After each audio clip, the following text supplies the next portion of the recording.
There is a specific moment, usually in the quiet, terrified hours of the early morning, when you look at the life you have built and you feel nothing. You look at your career, your relationships, your reputation, the things you spent decades striving for, bleeding for, and suddenly they do not look like achievements. They look like a set design, a stage, and you realize with a visceral, sickening jolt that you are not the writer of this play. You are merely the actor. This is not burnout. This is not just a bad patch. This is a structural failure of your reality.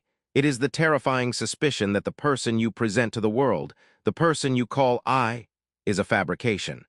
A necessary lie that has outlived its usefulness. We spend the first half of our lives building a mask to survive the world. We call this becoming an adult. But Carl Jung, the father of analytical psychology, warned us that we cannot wear this mask forever. He knew that eventually the mask would suffocate the wearer. If you are feeling lost, empty, or fraudulent, do not turn away. This pain is not an error. It is a summons.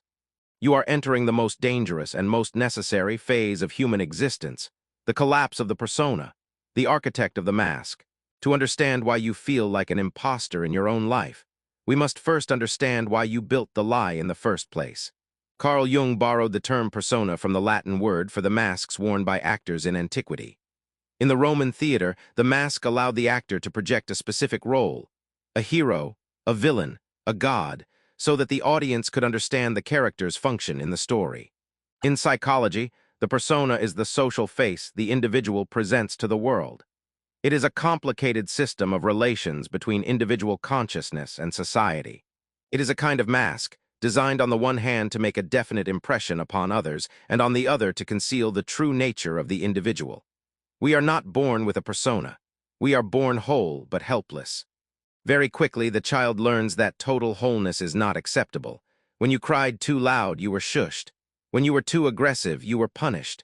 When you were too vulnerable, perhaps you were mocked. So you began to curate yourself. You took the parts of your psyche that garnered applause, the good boy, the smart girl, the compliant worker, the peacekeeper, and you pushed them to the front. These traits hardened into a shell. Simultaneously, you took the parts of yourself that were rejected, your aggression, your selfishness, your sexual desires, your weirdness, and you cast them into the dungeon of the unconscious. You created the shadow. This trade-off is necessary. Civilization requires it. We cannot have a society of unfiltered impulses. We need the persona to navigate a job interview, to be polite to a stranger, to function in a hierarchy. The persona is a shield that protects the soft, inner soul from the abrasive nature of reality. The problem, however, arises when the shield becomes heavy. The problem arises when you forget that you are wearing a mask at all. Jung wrote, "The danger is that people become identical with their personas, the professor with his textbook, the tenor with his voice. You begin to believe that you are your job title. You believe you are the nice guy. You believe you are the perfect mother. You mistake the clothing for the skin, and this works for a while. It works until the middle of life when the soul demands to be heard. The cracks in the porcelain. How do you know the collapse has begun? It rarely happens with an explosion. It begins with a whisper. It begins with a sense of sterility. You may find yourself achieving a major goal, a promotion, a marriage, a new home, and feeling an eerie lack of emotion. You stand on the mountain top you spent 10 years climbing, and the view leaves you cold. You ask yourself, is this it? This is the first crack. The persona is a structure built for external validation, not internal fulfillment. It feeds on applause, money, and status. But the inner self, the center of your psychic gravity, feeds on meaning, and the persona is, by definition, superficial. As the disconnect grows, the symptoms become more acute. You may experience a sudden, irrational irritability. You might find yourself judging others harshly for the very things you repress in yourself. You might feel a crushing wave of fatigue that sleep cannot fix. This is the shadow knocking on the door. When the persona becomes too rigid, too perfect, the shadow becomes denser. The brighter the light you shine on your social mask, the darker the shadow you cast behind you. If your persona is built on being agreeable, your shadow is raging with repressed resentment. If your persona is built on being hyperrational, your shadow is teeming with chaotic, primitive emotion. The collapse often manifests as what society calls a midlife crisis. But this is a dismissive term for a profound spiritual event. Jung viewed this not as a crisis of age, but a crisis of the soul. The psyche is a self-regulating system. Just as the body generates a fever to burn out a virus, the psyche generates a depression to burn out a false identity. The depression, the anxiety, the feeling of fakeness, these are not symptoms of a disease. They are the sound of the dam breaking. The water of the unconscious is rising, and it is coming to drown the actor. The intrusion of the real. When the persona finally shatters, it is a form of death. It can be triggered by a tragedy, a divorce, a firing, a death in the family, or it can happen spontaneously. But the mechanism is the same. The external world no longer validates the mask, or the mask is simply too heavy to lift. This phase is characterized by disorientation. For years, you navigated life using a specific map. If I am a good person, good things will happen. If I work hard, I will be happy. Suddenly, the map no longer matches the territory. You are good and you are suffering. You work hard and you are miserable. You look in the mirror and you see a stranger. This is a terrifying experience. It is the loss of the ego ideal. You realize that the person you presented to the world was a performance designed to buy love and safety. And you realize that the love you received was for the mask, not for you. If people love your persona, they do not love you. They love the simulation you created for them. This realization brings a profound, aching loneliness.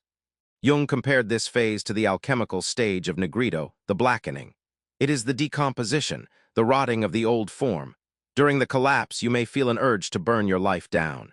You want to quit the job, leave the partner, move to a cabin in the woods. This is the enantiodromia, the tendency of things to turn into their opposites. The repressed shadow is rushing in to compensate for decades of one-sided living. The nice guy suddenly becomes cold and selfish. The disciplined worker becomes chaotic and lazy. The prude becomes promiscuous. Society looks at this person and says, they have lost their mind. But Jung would say they are finding it. They are finding the rest of themselves. But this chaotic swing is not the end goal. We do not want to simply flip from the persona to the shadow. We do not want to trade Dr. Jekyll for Mr. Hyde. We want to integrate them both. But first we must sit in the ruins, the dark night of the soul. There is no shortcut through the ruins. When the persona collapses, you are left in the wilderness between who you were and who you are becoming. This is the liminal space. It is the dark night of the soul. In this space, you are naked, you have no status, you have no certainty. The protection of the good citizen mask is gone. You are forced to confront the parts of yourself you have spent a lifetime running from. You must confront your capacity for malevolence. You must confront your selfishness. You must confront your mediocrity. This is the most painful part of the process because it requires the death of your vanity. You must admit that you are not as noble, not as kind, and not as competent as your persona claimed to be. Jung wrote, "One does not become enlightened by imagining figures of light, but by making the darkness conscious." This is the work. You must go down into the basement of your psyche and look at what you shoved down there. Why is this necessary? Because the persona is flat, it is two-dimensional. It is a caricature. Real life, real energy, real creativity, real connection requires 3 dimensions. It requires the depth that only the shadow can provide. A man who has never integrated his capacity for aggression cannot be truly peaceful. He can only be harmless. A woman who has never integrated her capacity for selfishness cannot be truly generous. She can only be a martyr. The collapse of the persona destroys the harmless, martyred saint you pretended to be, so that the dangerous, potent, whole human being can emerge. During this time, do not try to rebuild the mask.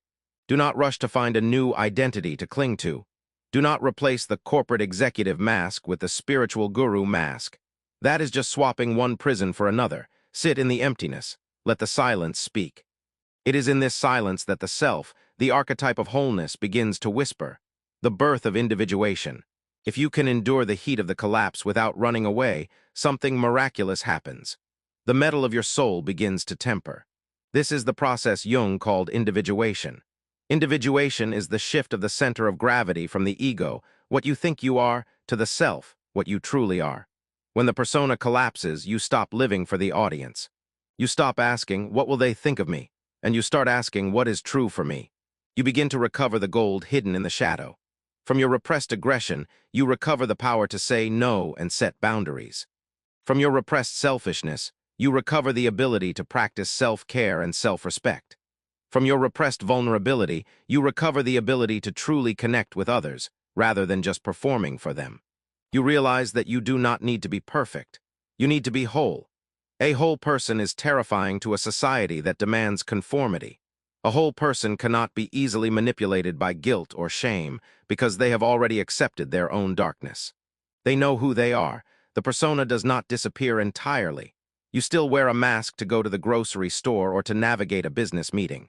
But the relationship changes. You no longer believe the mask is you. You wear the mask loosely, like a light coat that can be taken off at any moment. You control the persona no longer controls you.